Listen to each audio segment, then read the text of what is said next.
নমস্কার বন্ধুরা। আজকের গল্প যেমন কর্ম তেমন ফল।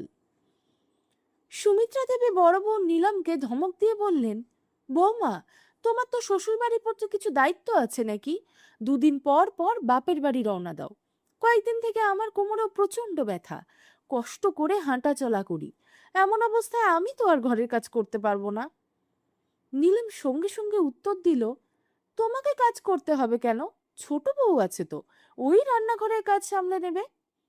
কথাটা শুনেই রান্নাঘর থেকে বেরিয়ে এলো ছোট বউ মানুষী। রাগে তার চোখ মুখ লাল হয়ে গেছে। সে বলল, কেন দিদি, আমি কি এই বাড়ির কাজের লোক যে সারাদিন কাজ করেই যাব? আর তুমি যখন ইচ্ছা ব্যাগ গুছিয়ে বাপের বাড়ি চলে যাবে? চুপচাপ নিজের ব্যাগটা রাখো আর আমার সঙ্গে ঘরের কাজগুলো সেরে ফেলো। মানুষের কথায় নীলামও চিৎকার করে উঠল, মানুষী, তুমি আমার থেকে ছোট, আমার সঙ্গে এভাবে কথা বলার সাহস পাও কি করে? তুমি কে আমাকে আটকানোর? দুই বউয়ের ঝগড়া দেখে সুমিত্রা দেবী বড় বউকে বললেন, কিন্তু বৌমা, মানুষের কথাটাও তো ঠিক। ও যেমন এই বাড়ির বউ, তুমিও তেমনই এই বাড়ির বউ। বরং তুমি তো ওর থেকে বড়, তাই তোমারই তো আগে সংসারের দায়িত্ব নেওয়া উচিত ছিল। কিন্তু তুমি দুদিন পর পরই বাপের বাড়ি চলে যাও। মানুষই একাই সারাদিন কেন রান্না বান্নার ঘরের সব কাজ সামলাবে? নীলাম মুখ বাঁকিয়ে বলল, মা, ছোট বউ একদিন কাজ করলে কি এমন মহাভারত অশুদ্ধ হয়ে যাবে? বড় বউয়ের কথা শুনে মানুষই আরো রেগে গেল। সে বলল, এটা একদিনের ব্যাপার নয় দিদি, এটা তোমার রোজকার অভ্যাস। কাজ থেকে বাঁচার জন্য প্রতিদিন কোনো না কোনো অজুহাত তৈরি করে সাজগোজ করে বেরিয়ে পড়ো। নীলাম তাচ্ছিল্যের সঙ্গে বলল, ওহ, তাই এত সমস্যা? আমি বাপের বাড়ি গেলে তোমার এত জ্বালা হয়? আমার মা বাবা আমাকে ডাকবে, আমি তখনই যাব। তবে আর না, এবারের বউ হিসাবে সংসারের কাজ তোমাকেও করতে হবে। সুমিত্রা দেবী শান্তভাবে বললেন, হ্যাঁ বড় বৌমা, তোমাকেও তো সংসারের কাজে হাত লাগাতে হবে। কিন্তু নীলাম এবার চিৎকার করে উঠল, আমি তো সংসারের সব কাজই করি, আর কি করতে হবে? নিজের জীবনটা দিয়ে দেব নাকি? এ কথা শুনে মানুষই রেগে গিয়ে বলল, ঠিক আছে মা, তাহলে আমার কথাও শুনে রাখো, আজ থেকে আমি আর একাই বাড়ির কোনো কাজ করব না। কথা শেষ করে মানুষই রাগে গজগজ করতে করতে নিজের ঘরে চলে গেল। নীলামও সঙ্গে সঙ্গে বলল, ঠিক আছে, কাজ করবে না তো করবে না, কিন্তু আমি তো বাপের বাড়ি যাচ্ছি। এই কথা বলে নীলাম বাড়ি থেকে বেরিয়ে গেল। কিছুক্ষণ পর সুমিত্রা দেবীর স্বামী রথিনবাবু বাড়িতে ফিরলেন। ক্লান্ত হয়ে একটি চেয়ারে বসে পড়লেন। সুমিত্রা, আজ ভীষণ ক্লান্ত লাগছে। সুমিত্রা দেবী জিজ্ঞাসা করলেন, কি হলো? নরেশ কি আজও দোকানে যায়নি? রথিনবাবু দীর্ঘশ্বাস ফেলে বললেন, না গো সুমিত্রা, সে আর আমার কথা শুনবে না। একটাই কথা মুখস্থ করে রেখেছে, দোকানে কাজ করতে তার আর ভালো লাগে না, তাই সরকারি চাকরির পরীক্ষা দেবে। এখন ওকে কে বোঝাবে যে সরকারি চাকরি পাওয়া এত সহজ নয়? ছোট ছেলে মহেশ তো ঠিক দোকানের দায়িত্ব নিয়েছে, তখন ওই বা দোকানটা সামলাবে না কেন? কিন্তু সে তো কিছুতেই শুনতে চায় না।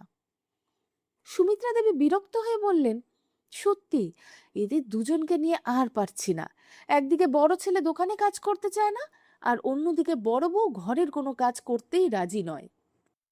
রথিনবাবু বললেন, আচ্ছা সুমিত্রা, ওদের কথা বাদ দাও, আমার খুব খিদে পেয়েছে, বৌমাকে বলো তো খাবারটা দিয়ে দিতে। কথাটা শুনে সুমিত্রা দেবী নিজেই ধীরে ধীরে রান্নাঘরের দিকে যেতে লাগলেন। কোমরে ব্যথার কারণে তার উঠতে বসতেও প্রচন্ড কষ্ট হচ্ছিল। রথিনবাবু অবাক হয়ে বললেন, আরে তুমি কেন? বৌমারা কোথায়? ওদের বলো খাবার দিতে। সুমিত্রা দেবী বললেন, ওদের? তোমার বড় বউ তো রোজকার মতো সাজগোজ করে বাপের বাড়ি চলে গেছে, বলেছে তাকে মাকে নিয়ে শপিং করাতে যাবে। আর তাকে দেখে ছোট বউ আজ কাজ করতে অস্বীকার করছে। কথাটা শুনে রতিনবাবু ছোট বউ মানুষীকে ডাকলেন। মানুষী সামনে আসতেই রতিনবাবু বললেন, বৌমা, এসব কি শুনছি? তুমি নাকি রান্না করতে অস্বীকার করছো? বড় বউ তো বরাবরই কারুর কথা শোনে না, কিন্তু তুমি তো বুদ্ধিমতী মেয়ে, তোমার তো একটু বুঝে শুনে চলা উচিত ছিল। মানুষই এবার নিজের মনে জমে থাকা ক্ষোভ উগরে দিয়ে বলল, বাবা, তুমি বলো, এভাবে আর কতদিন চলবে? সারাদিন শুধু আমি কেন রান্নাঘরে পড়ে থাকবো? বড় দিদির হাতে কি মেহেন্দি লাগানো আছে যে সে কোনো কাজ করবে না? একটু থেমে সে আবার বলল, তার উপর আমার স্বামী সারাদিন দোকানে পরিশ্রম করে, সে কষ্ট করে উপার্জন করে সংসার চালায়, তাহলে বড়দারও কি সংসারের খরচে সাহায্য করার দায়িত্ব নেই? সে তো বড় ছেলে, তারই তো সবার আগে সংসারের দায়িত্ব নেওয়া উচিত। তাহলে শুধু আমরা স্বামী স্ত্রী কেন চাকরের মতো দিনরাত পরিশ্রম করব? রথিনবাবু কিছুক্ষণ চুপ করে থেকে বললেন, কথা তো তোমার ঠিকই বৌমা, আমি নরেশ আর নিলামের সঙ্গে এ ব্যাপারে কথা বলবো, কিন্তু এখন অন্তত রান্নাটা করে দাও, আমারও খিদে পেয়েছে, আর দোকানে মহেশের জন্য টিফিন নিয়ে যেতে হবে। মানুষই শান্ত গলায় বলল, ঠিক আছে বাবা, আজ আমি রান্না করে দিচ্ছি, কিন্তু এরপর যদি এই সমস্যার কোনো সমাধান না হয় তাহলে আমিও আর কোনো কাজ করব না। এই কথা বলে মানুষই পায়ে আওয়াজ করে রান্নাঘরে চলে গেল। ছোট বৌমার এমন আচরণ দেখে রথিনবাবু ও সুমিত্রা দেবী দুজনই অবাক হয়ে গেলেন। কিন্তু এবার রথিনবাবুও বুঝলেন আর চুপ করে থাকলে চলবে না। সন্ধ্যার মধ্যে নীলমও বাপের বাড়ি থেকে ফিরে এলো। কিছুক্ষণ পর দুই ছেলেও বাড়িতে ফিরে এলো। তখন রথিনবাবু তার দুই ছেলেকে কাছে ডাকলেন। বড় ছেলে নরেশকে উদ্দেশ্য করে বললেন, নরেশ, যে দায়িত্ব তোমার অনেক আগেই নেওয়া উচিত ছিল, এবার সময় থাকতে সেই দায়িত্বটা বুঝে নাও। তোমারও এবার নিজের কর্তব্য বোঝা উচিত। নরেশ অবাক হয়ে বলল, কি বলতে চাইছো বাবা? রথিনবাবু বললেন, আমার কথা হলো, তোমার ছোট ভাই আর কতদিন একা সংসারের দায়িত্ব সামলাবে? আমি ভাবছি আমাদের সংসার ভাগ করে দেওয়াই ভালো হবে। তাহলে প্রতিদিনের এই ঝগড়াঝাটি অন্তত বন্ধ হবে। সঙ্গে সঙ্গে মহেশ বলল, কিন্তু বাবা, আমার মনে হয় না ভাগ করে দিলেই সমস্যার সমাধান হবে। আমার তো মনে হয় বাড়ির প্রত্যেক সদস্য যদি নিজের নিজের দায়িত্ব বুঝে নেয় এবং সবাই মিলেমিশে কাজ করে, তাহলে সবকিছু ঠিক হয়ে যাবে। পাশে বসে থাকা সুমিত্রা দেবী বললেন, বাবা, সবাই যদি নিজের দায়িত্ব বুঝতো তাহলে তো কোনো সমস্যাই হতো না। এই বাড়িতে সবাই নিজের ইচ্ছা মতো চলতে চায়, আর তুই বা কতদিন ছোট হয়ে তোর দাদার সংসার চালিয়ে যাবি? কথাটা শুনে পাশে দাঁড়িয়ে থাকা নীলাম বলল, কেন মা, ও আমাদের জন্য এমন কি করেছে? আমরা তো নিজেদের উপার্জনেই চলি, তারপরও সারাদিন আমাদেরই কথা শুনতে হয়। আমি তো বলছি বাড়িটা ভাগ করে দাও, অন্তত প্রতিদিনের এই ঝামেলা থেকে মুক্তি পাওয়া যাবে। মানুষই রাগে বলল, হ্যাঁ হ্যাঁ, আমি সব বুঝতে পারছি। তুমি শুধু এই কারণেই বাড়ি ভাগ করতে চাইছো যাতে মা বাবার দায়িত্ব তোমাকে না নিতে হয়, আর পুরো দায়িত্বটা আমার উপরে পড়ে। কিন্তু এবার আমিও ঠিক করে নিয়েছি, আমি আর মা বাবার কোনো দায়িত্ব নেব না। মানুষীর কথা শুনে মহেশ রেগে চিৎকার করে উঠল, মানুষী, আমার মা বাবাকে বোঝা বলার সাহস তোমার হলো কি করে? তখন বড় ছেলে নরেশ বলল, তোমরা ঝগড়া করো না, মা বাবা আমার সঙ্গেই থাকবেন, তাদের প্রতি আমাদেরও তো কিছু দায়িত্ব আছে। এই বলে নরেশ নিজের ঘরে চলে গেল। নীলামও রাগে পা মারিয়ে তার পেছন পেছন ঘরে ঢুকলো। তারপর স্বামীকে বলল, আমার একটা কথা ভালো করে শুনে রাখো, আমি তোমার মা বাবাকে কোনোভাবেই আমাদের সঙ্গে রাখবো না। নরেশ শান্তভাবে বলল, নীলাম, তারা আমার বাবা মা, তারাই আমাদের জন্ম দিয়েছেন, বড় করেছেন, তাহলে তাদের বার্ধক্যে আমি কি করে তাদের একলা ছেড়ে দেব?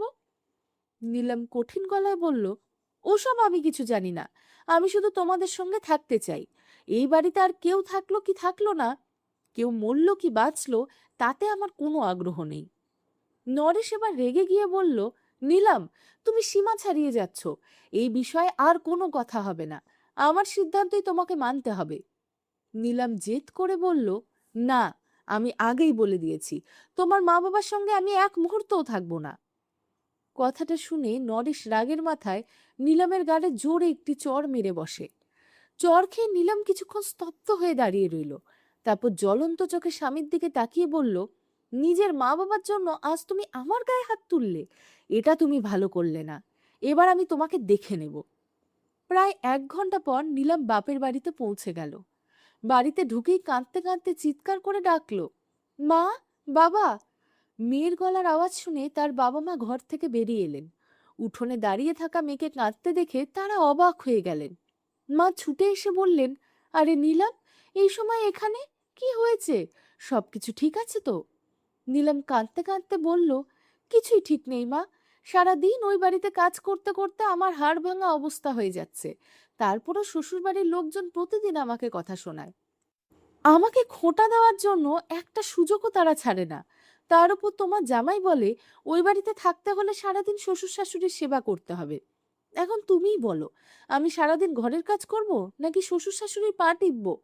আজকে যেই আমি আমার কাজ করতে অস্বীকার করলাম, তখন তোমার জামাই আমাকে মারধর করলো এবং ধাক্কা দিয়ে আমাকে বাড়ি থেকে বের করে দিল। মেয়ের কথা শুনে নিলামের বাবা মা দুজনই রেগে গেলেন। তার মা বললেন, মা, ওদের এত সাহস তুই নিজেই বাড়িয়েছিস, সবসময় ওদের অত্যাচার মুখ বুজে সহ্য করেছিস। নিলাম কাঁদতে কাঁদতে বলল, কিন্তু মা, সহ্য না করে আমি আর কি করতাম? আমি তো শুধু ভাবতাম কোনোভাবে আমার সংসারটা যেন টিকে থাকে। বিয়ের আগে তো ওরা বলেছিল তাদের বাড়ির বউকে মেয়ের মতো করে রাখবে, আর আজ সেই মানুষগুলোর হাতেই আমাকে মার খেতে হচ্ছে।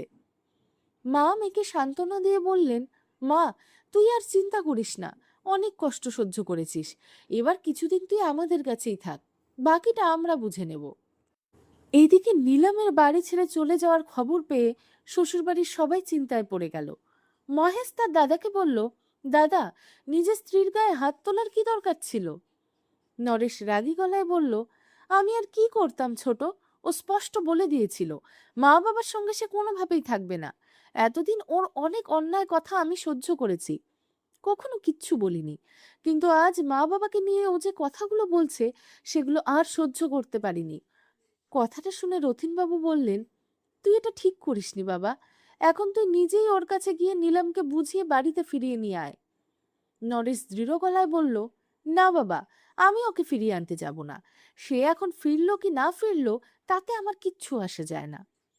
এই কথা বলে নরেশ সেখান থেকে চলে গেল। কিন্তু রথিনবাবু কোনোভাবে নিজের ছেলের সংসার ভেঙে যেতে দেখতে পারছিলেন না। তাই শেষ পর্যন্ত তিনি নিলামের সঙ্গে কথা বলতে যাওয়ার সিদ্ধান্ত নিলেন। পরের দিন তিনি নিলামের বাপের বাড়িতে পৌঁছালেন। তাকে সামনে দেখে নিলামের বাবার মুখে রাগে শক্ত হয়ে গেল। রথিনবাবু হাত জোর করে বললেন, বেয়ান মশাই, আমার ছেলের হয়ে আমি আপনাদের কাছে ক্ষমা চাইছি। ও যা করেছে তা একেবারেই ঠিক হয়নি। দয়া করে নিলামকে আমার সঙ্গে বাড়ি পাঠিয়ে দিন। নিলামের বাবা উচ্চস্বরে বললেন, বেশ, প্রথমে আমাদের মেয়ের উপর করা অত্যাচার করলেন এত, আর এখন এখানে এসে ক্ষমা চাইছেন? কিভাবে ভাবলেন যে আমরা আমাদের মেয়েকে ওই নরকে আবার পাঠিয়ে দিব? যেখান থেকে এসেছেন সেখানেই ফিরে যান, এখনই চলে যান এখান থেকে। রথিনবাবু অনুনয়ের সুরে বললেন, এমন করবেন না বেয়ান মশাই, আমাদের সমাজে আত্মীয় স্বজনদের কাছে আমাদের কি সম্মান থাকবে? একটা ভুলের জন্য এত বড় সিদ্ধান্ত নেবেন না। নিলামের মা সঙ্গে সঙ্গে বললেন, এই সম্মানের কথা তখন ভাবা উচিত ছিল যখন আপনাদের ছেলে আমাদের মেয়ের গায়ে হাত তুলেছিল, তাকে মারধর করছিল। রথিনবাবু শান্তভাবে বললেন, নিলাম আপনাদের এটুকু বলেছে যে নরেশ ওর গায়ে হাত তুলেছে, কিন্তু কেন এমন পরিস্থিতি তৈরি হয়েছিল সেটা কি বলেছে? দোষ তো আপনার মেয়েরও কম ছিল না। কথাটা শুনে নিলাম মিথ্যে কান্নার ভান করে চোখের জল ফেলতে ফেলতে বলল, দেখেছো তো বাবা, এত কিছু হয়ে যাওয়ার পরও ওরা আমাকেই দোষী বানাচ্ছে। এতদিন মারধর করেছে, আর সুযোগ পেলে ছেলে হয়তো আমাকে আবার মেরেই ফেলবে। নিলামের বাবা রেগে বললেন, দেখুন দাদা, আমরা আর কিচ্ছু শুনতে চাই না, আপনি চুপচাপ এখান থেকে ফিরে যান। এবার আপনাদের সঙ্গে আমাদের দেখা হবে আদালতেই। রথিনবাবু হাত জোর করে বললেন, আর একবার ভেবে দেখুন, মেয়ের ভুলগুলো একবার উপেক্ষা করে এত বড় সিদ্ধান্ত নেওয়া ঠিক হবে না। আপনার হাতে দুটো সংসারের ভবিষ্যৎ রয়েছে। আপনার একটা সিদ্ধান্ত দুটো পরিবার ভেঙেও দিতে পারে, আবার জোড়াও লাগাতে পারে। নিলামের মা তৎক্ষণাৎ বললেন, আপনারা নিজেদের সংসারের চিন্তা করুন, আমার মেয়ের সংসার কিভাবে আবার গড়ে দিতে হয় সেটা আমরা ভালোভাবে জানি।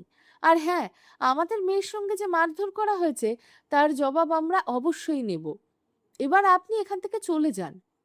কোনো উপায় না দেখে অপমানিত মুখে রথিনবাবু বাড়ি ফিরে এলেন।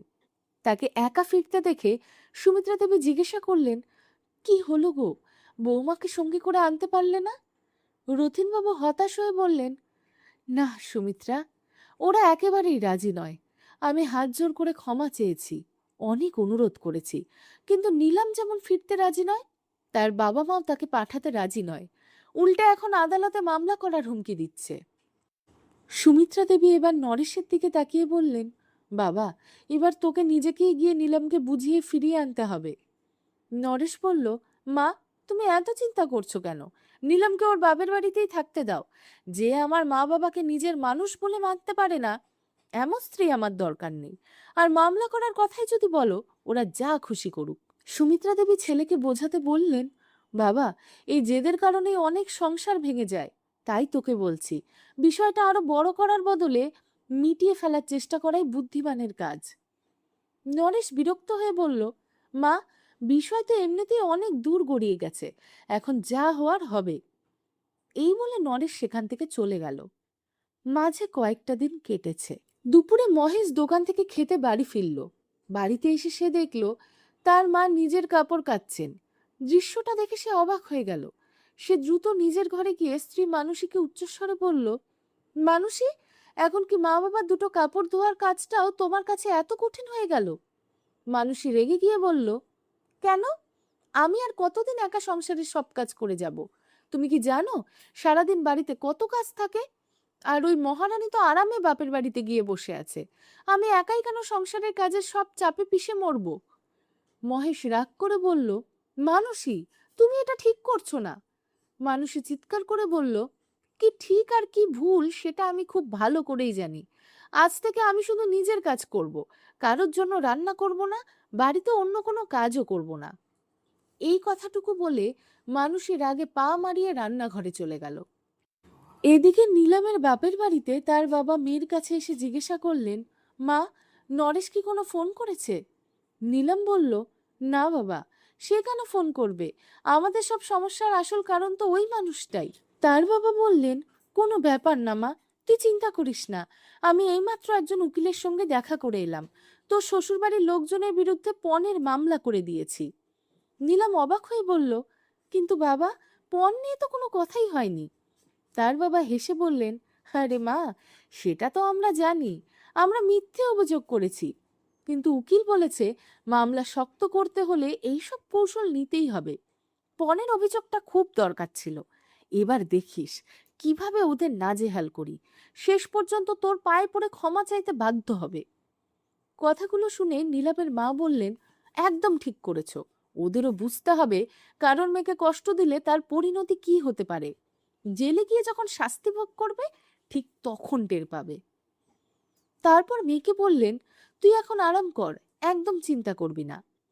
এই বলে নিলামের বাবা ঘর থেকে বেরিয়ে গেলেন। অন্যদিকে নিলামের শ্বশুরবাড়িতে ছোট বউ মানুষীও নিজের জন্য আলাদা রান্না করা শুরু করে দিয়েছিল। কিন্তু মহেশের কাছে এসব একেবারেই ভালো লাগছিল না। পরের দিনটা ছিল রবিবার। মহেশ বিছানায় চুপচাপ শুয়েছিল। তার মাথার মধ্যে নানান চিন্তা ঘুরপাক খাচ্ছিল। ঠিক তখনই তার স্ত্রী মানুষী এসে বলল, শুনছো, সকাল 10টা বেজে গেছে, অথচ তুমি এখনো ব্রেকফাস্ট করোনি। কাল রাতেও তো না খেয়ে ঘুমিয়ে পড়েছিলে। আমি খাবার নিয়ে আসছি, তুমি উঠে খেয়ে নাও। মহেশ বলল, আমি তখনই খাবো যখন তুমি আমার সঙ্গে সঙ্গে মা বাবাকেও খাবার দেবে। তারা একটু পরেই মন্দির থেকে ফিরে আসবে, তাদের জন্য খাবার তৈরি করে দাও। মানুষই রেগে বলল, তুমি এখনো সেই একই কথা নিয়ে বসে আছো, কিন্তু জেদ আমারও আছে। আমি আর তাদের জন্য রান্না করব না, একেবারেই করব না। মহেশ শান্তভাবে বলল, ঠিক আছে, তাহলে আমিও খাবো না। মানুষই বলল, ঠিক আছে, তাহলে না খেয়ে বসে থাকো। মহেশ রেগে গিয়ে চিৎকার করে বলল, তোমার কাছে তো আমি খাবার চাইনি, তুমি এখান থেকে চলে যাও, আমাকে একলা থাকতে দাও। মহেশের কথা শুনে মানুষীও প্রচন্ড রেগে গেল। সে বলল, তোমার যদি এমনই জেদ থাকে, তাহলে আমিও দিদির মতো বাপের বাড়ি চলে যাব। তাহলে যাও না, তোমাকে আটকাচ্ছে কে? মহেশ রাগের মাথায় কথাটা বলতেই মানুষীও প্রচন্ড রেগে গিয়ে নিজের ব্যাগ গোছাতে শুরু করলো। কিছুক্ষণ পর ব্যাগ কাঁধে নিয়ে মহেশের সামনে এসে বলল, আমি চলে যাচ্ছি, কিন্তু একটা কথা ভালো করে মনে রেখো, আমি যদি একবার এই বাড়ি ছেড়ে চলে যাই, তাহলে আর কোনো দিন ফিরে আসবো না। এরপর তুমি তোমার মা বাবাকে নিয়েই থেকো। এই কথা বলে মানুষীও বাপের বাড়ির উদ্দেশ্যে চলে গেল। বাপের বাড়িতে পৌঁছানোর পর থেকেই মেয়েকে হঠাৎ সামনে দাঁড়িয়ে থাকতে দেখে মানুষের বাবা মা দুজনই অবাক হয়ে গেলেন। বাবা বললেন, আরে মা, তুই হঠাৎ এখানে? ফোনও করিসনি, কোনো খবরও তো দিসনি। মানুষই বলল, ফোন করার সময়ই বা কই পেলাম বাবা। বাবা চিন্তিত হয়ে জিজ্ঞাসা করলেন, কেন রে মা, কি হয়েছে?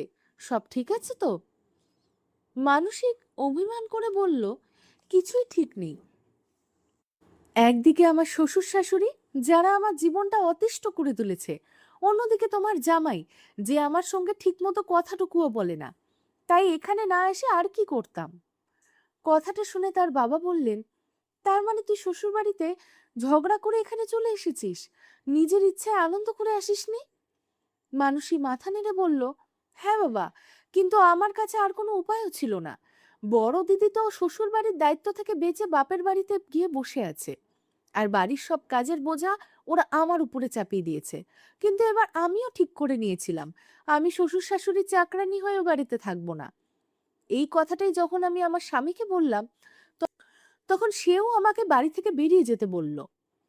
মেয়ের মুখে এসব কথা শুনে মানুষের মা তাকে ধমক দিয়ে বললেন, শ্বশুর শাশুড়ির কাছ থেকে বাঁচতে তুই এখানে চলে এসেছিস, আমরা তোকে এমন শিক্ষা তো দেইনি মা। মানুষই বলল, কিন্তু মা, শ্বশুর শাশুড়ি কি শুধু আমার একার? তাহলে আমি একাই কেন তাদের সব দায়িত্ব নেব? তার মা শান্তভাবে বললেন, না মা, তোর এই চিন্তাটাই ভুল। বাড়ির বড়রা কখনো বোঝা হয় না, শ্বশুর শাশুড়ির সেবা করার সুযোগও ভাগ্যবানদেরই হয়। তারপর তিনি বললেন, একটা কথা বলতো মা, তোর বিয়ে 2 বছর হয়ে গেল, এই 2 বছরে তোর শ্বশুর শাশুড়ি কখনো কি তোকে বকেছেন? মানুষই চুপ করে রইল। মা আবার বললেন, তারা তো কখনো তোর সঙ্গে উঁচু গলায় কথা পর্যন্ত বলেননি, আর জামাইও তোকে কত ভালোবাসে, তোদের সম্মান করে। তোর মনে আছে যখন তোর বাবার হার্ট অ্যাটাক হয়েছিল, তখন আমি একবার ফোন করাতেই সে ছুটে এসেছিল। প্রতিটা কঠিন সময় সে আমাদের পাশে এসে দাঁড়িয়েছে, কোনোদিন আমাদের ছেলের অভাব বুঝতে দেয়নি। তিনি মেয়ের মাথায় হাত রেখে বললেন, এবার তুই নিজেই বল, এর বদলে যদি সে শুধু এইটুকু চায় যে তুই তার বাবা মার নিজের বাবা বাবার মতো যত্ন নিবি, তাহলে এতে ভুলটা কোথায়? মা একটু থেমে আবার বললেন, আর তুই তো তাদের সঙ্গে ঝগড়া করে এখানে চলে এসেছিস। মনে রাখিস মা, সম্পর্ক সবসময় দুদিক থেকেই টিকিয়ে রাখতে হয়। তুই যদি নিজের স্বামীর কাছ থেকে ভালোবাসা আর দায়িত্ব আশা করিস, তাহলে তার প্রত্যাশাগুলোকেও সম্মান করতে শিখতে হবে তোকে। মা বাবার কথা শুনে মানুষের চোখ লজ্জায় নিচু হয়ে গেল। সে ধীরে ধীরে বলল, আমি জানি মা, আমার অনেক বড় ভুল হয়ে গেছে। আমি তো শুধু রাগের মাথায় বলেছিলাম যে আমি বাড়ি ছেড়ে চলে যাব, কিন্তু ও যখন সত্যি আমাকে চলে যেতে বলল, তখন আমি আর সেটাকে নিজের আত্মসম্মানের বিষয় করে ফেললাম। কিন্তু মা, এখন আমি কোন মুখে আবার ফিরে যাব? এই কথা বলতে বলতে মানসিক কাঁদতে শুরু করলো। অন্যদিকে দুই বউয়ের এই পরিস্থিতি দেখে রথিনবাবু চিন্তায় ডুবে বসেছিলেন। তখন সুমিত্রা দেবী এসে তার পাশে বসে বললেন, কি হয়েছে, কি নিয়ে এত চিন্তা করছো? রথিনবাবু দীর্ঘশ্বাস ফেলে বললেন, কিছু না সুমিত্রা, শুধু ভাবছি একসময় আমাদের পরিবারটা কত সুন্দর ছিল, সবাই হাসি খুশি থাকতো। এখন জানি না কার নজর লেগে গেল আমাদের সংসারে। তিনি আরো বললেন, বড় বউয়ের স্বভাবটা শুরু থেকেই একটু রুক্ষ ছিল, কিন্তু ছোট বউ মানুষের কাছ থেকে আমি এমনটা আশা করিনি। সুমিত্রা দেবী বললেন, আমরাও তো ভেবেছিলাম 2 ছেলের বিয়ে হয়ে গেছে, বৌমারা সংসারের দায়িত্ব সামলাবে, আমরা বুড়ো বয়সে একটু শান্তিতে থাকবো। কে জানতো এই বয়সে আমাদের এমন দিনও দেখতে হবে। ঠিক তখনই দরজার ঘন্টা বেজে উঠল। রথিনবাবু দরজা খুলে দেখলেন সামনে দাঁড়িয়ে আছে ছোট বউয়ের মা এবং তার বাবা। মানুষে ঘরে ঢুকেই প্রথমে শ্বশুর শাশুড়ির পায়ে হাত দিয়ে প্রণাম করল। তখন মানুষের বাবা হাত জোর করে বললেন, আমার মেয়ে হয়ে আপনি আপনাদের কাছে ক্ষমা চাইছি। যখন জানতে পারলাম ও শ্বশুর বাড়ির সঙ্গে ঝগড়া করে বাপের বাড়িতে এসেছে, তখন এক মুহূর্ত দেরি না করে ওকে নিয়ে ফিরে এসেছি। রথিনবাবু বললেন, আরে না না, আপনি ক্ষমা চাইছেন কেন? ও তো আমাদেরই মেয়ে, মানুষ মাত্রই ভুল করে। আমাদের বৌমা বাড়িতে ফিরে এসেছে, এটাই আমাদের কাছে সবচেয়ে বড় কথা। কিছুক্ষণ সবার সঙ্গে কথা বলার পর মানুষের বাবা মেয়েকে শ্বশুর বাড়িতে রেখে নিজের বাড়ি ফিরে গেলেন। ছোট বউ ফিরে আসায় রথিনবাবু আর সুমিত্রা দেবী দুজনই যেন স্বস্তির নিঃশ্বাস ফেললেন। সন্ধ্যায় মহেশ বাড়ি ফিরে এলো, কিন্তু সে মানুষের সঙ্গে কোনো কথা না বলে তাকে উপেক্ষা করে সোজা নিজের ঘরে চলে গেল। মানুষে কিছুক্ষণ পর তার কাছে গিয়ে বলল, শুনছো, আমি আমার ভুলটা বুঝতে পেরেছি। মা বাবাকে আমাকে সব বুঝিয়ে দিয়েছেন, আমি কথা দিচ্ছি এরপর থেকে মা বাবার সেবায় আর কখনো কমতি রাখবো না, নিজের মা বাবার মতো করেই তাদের যত্ন নেব। মহেশ স্ত্রীর দিকে তাকিয়ে বলল, মানুষই, আমাদের ভালোবাসা কি এতটাই দুর্বল ছিল যে সামান্য একটা সমস্যার মুখে পড়েই তুমি ব্যাগ গুছিয়ে বাপের বাড়ি চলে গেলে? মানুষই কাঁদতে কাঁদতে বলল, সত্যি বলছি, আমি বাড়ি ছেড়ে যেতে চাইনি। তুমি যদি আমাকে একবার আটকাতে তাহলে আমি তখনই থেকে যেতাম। তোমাকে ছাড়া থাকার কথা আমি কল্পনাও করতে পারি না। আমি কথা দিচ্ছি, ভবিষ্যতে আর কখনো এমন ভুল হবে না। এই কথা শুনেই মহেশ তাকে কাছে টেনে নিয়ে জড়িয়ে ধরল। কিন্তু তাদের সংসারে শান্তি ফিরতে না ফিরতেই নতুন বিপদ এসে হাজির হলো। দুদিনে ঠিকমতো কাটেনি। এক দুপুরে তাদের বাড়ির সামনে এসে একটি পুলিশের গাড়ি থামলো। পুলিশের গাড়ি দেখে রথিনবাবুর চোখ কপালে উঠল। একজন পুলিশ অফিসার সামনে এসে বললেন, আপনাদের বিরুদ্ধে একটি অভিযোগ দায়ের করা হয়েছে। রথিনবাবু অবাক হয়ে বললেন, অভিযোগ আমাদের বিরুদ্ধে? কিন্তু আমরা কি এমন করেছি? পুলিশ অফিসার বললেন, আপনারা নাকি বউয়ের কাছে পণ দাবি করেন, তার উপর তার সঙ্গে মারধরও করেন। এসব অত্যাচারে অতিষ্ঠ হয়ে তার বাবা আপনাদের বিরুদ্ধে অভিযোগ দায়ের করেছেন। রথিনবাবু হতভম্ব হয়ে বললেন, কিভাবে আমাদের বিরুদ্ধে পণ চাওয়ার অভিযোগ করা হলো? আমরা তো কোনোদিন পণের কথা মুখেও আনিনি। পুলিশ অফিসার বললেন, আপনাদের বউ অভিযোগ করেছে যে তার স্বামী এবং শ্বশুর শাশুড়ি তাকে মারধর করে বাড়ি থেকে বের করে দিয়েছে। রথিনবাবু তাড়াতাড়ি বললেন, না ইন্সপেক্টর সাহেব, এটা সম্পূর্ণ মিথ্যে। আমরা তো দূরের কথা, কেউ ওর গায়ে হাত তোলেনি। স্বামী স্ত্রীর মধ্যে সামান্য কথা কাটাকাটি হয়েছিল, সেই আগেই সে বাপের বাড়ি চলে যায়। আমি তো নিজেই ওকে ফিরিয়ে আনতে গিয়েছিলাম। ওর বাবা মায়ের কাছে হাত জোর করে অনুরোধও করেছিলাম, কিন্তু তারা ওকে পাঠাতে রাজি হননি। ইন্সপেক্টর বললেন, আপনাদের জন্য ভালো হবে আপনারা ওদের সঙ্গে আপোষ করে নিন। মামলা যদি আদালত পর্যন্ত গড়ায় তাহলে পুরো পরিবারকে আইনি ঝামেলায় পড়তে হবে। আপনাদের হাতে 24 ঘন্টা সময় আছে। এর মধ্যে নিজেদের মধ্যে বিষয়টা মিটিয়ে নিয়ে আগামীকাল থানায় হাজির হবেন, না হলে আমরা নিজেরাই আপনাদেরকে বাড়িতে এসে নিয়ে যাব। ইন্সপেক্টরের কথা শুনে রথিনবাবু ও সুমিত্রা দেবীর বুক কেঁপে উঠল। রথিনবাবু হাত জোর করে বললেন, ঠিক আছে ইন্সপেক্টর সাহেব, আমি ওদের সঙ্গে কথা বলছি। পুলিশ চলে যাওয়ার পর তিনি চুপচাপ উঠোনে রাখা চেয়ারে এসে বসে পড়লেন। সন্ধ্যায় দুই ছেলে বাড়ি ফিরে এলে রথিনবাবু তাদের পুরো ঘটনা খুলে বললেন।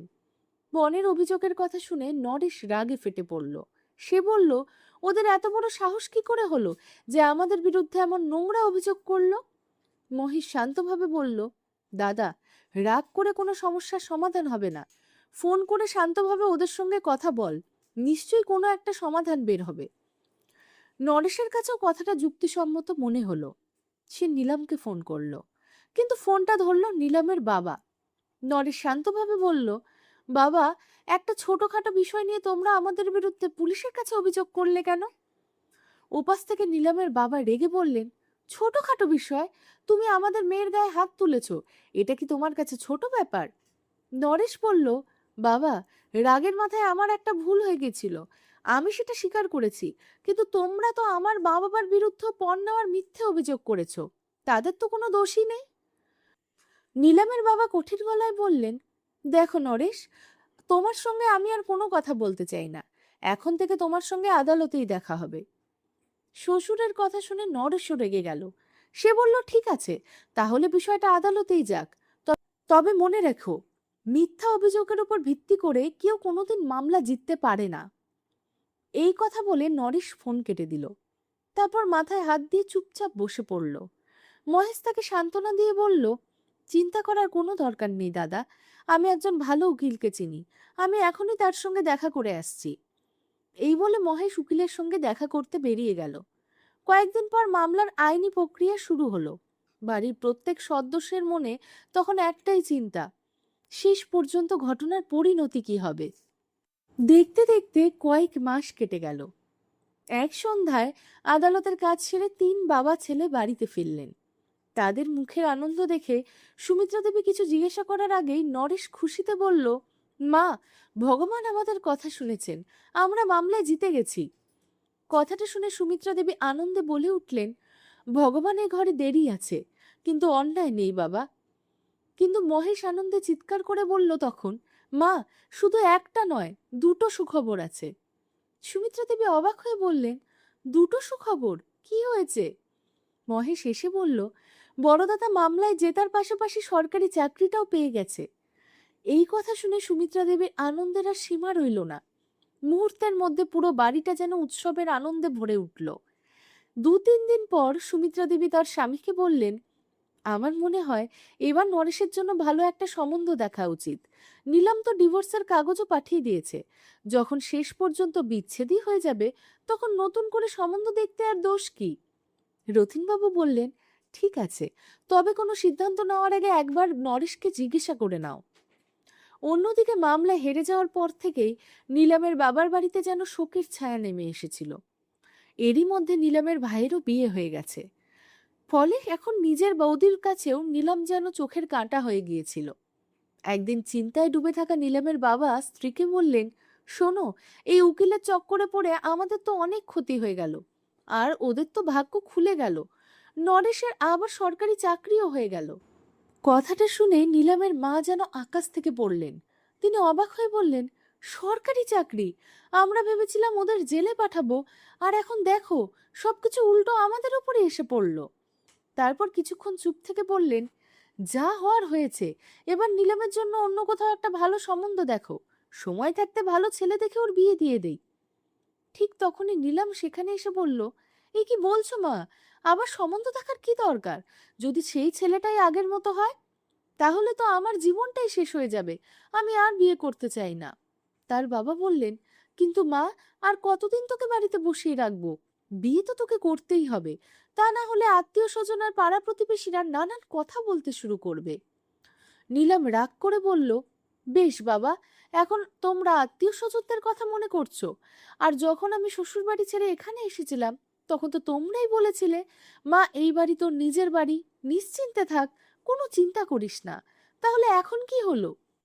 তারা মা মেয়েকে বোঝাতে বোঝাতে বলল, আরে মা, আমরা কি কখনো বলেছি এই বাড়ি তোর নয়? কিন্তু আমাদের কথাটাও একটু বোঝার চেষ্টা কর। নীলাম অভিমান করে বলল, আমি সবই বুঝি মা।